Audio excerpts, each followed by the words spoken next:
भगवान का हुआ मोहिनी अवतार, और उस मोहिनी रूप को देख करके सब मोहित हो गए। कहां तक कहें, बड़े बड़े देवताओं के चित्त में भी ऐसी भावना आ गई कि इनसे हमारा ब्याह हो जाए।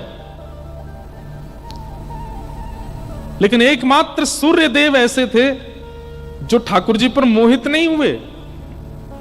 मोहिनी रूप देख करके सूर्य देव के मन में आया, ऐसी पत्नी नहीं, ऐसी पुत्री हो, इतनी सुंदर मेरी पुत्री हो, उसका मैं कन्यादान करूं, ये सौभाग्य मुझे मिले। तो मोहिनी जब भगवान बन के प्रकट हुए तो देवताओं के पास जब जाते थे तो देवता कहते हमसे ब्याह कर लो। ठाकुर जी कहते दारी के ब्रह्मा विष्णु हूं मैं, मेरा रूप नहीं पहचानना है। लेकिन जब सूर्य के पास गए तो सूर्य क्या कहते हैं, मेरी पुत्री बन जाइए। तो मोहिनी भी स्तब्ध हो गई। ठाकुर जी बोले और किसी की बात में मुझे प्रियता नहीं लगी, लेकिन सूर्य हम आपके इस भाव से बहुत प्रसन्न हैं।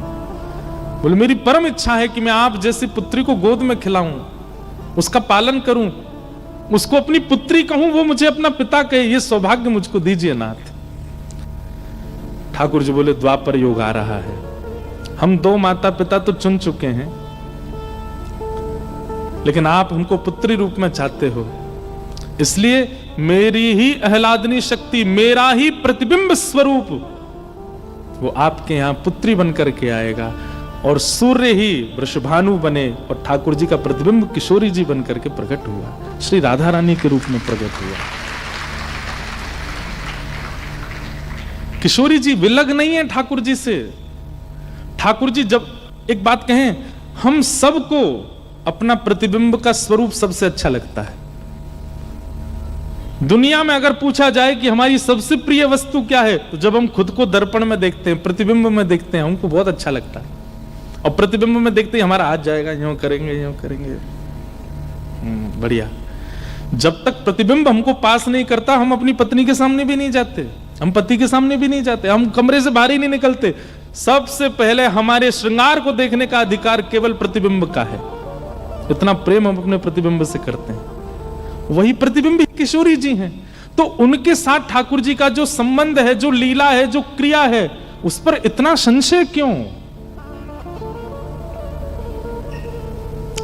ठाकुर जी का प्रतिबिंब है, इसलिए ठाकुर जी की, हमारे गिरधर लाल जी की जब आरती होती है, आरती से पहले ठाकुर जी को आरसी दिखाते हैं। तो आरसी में ठाकुर जी जब खुद को देखते हैं, वो किशोरी जी हैं।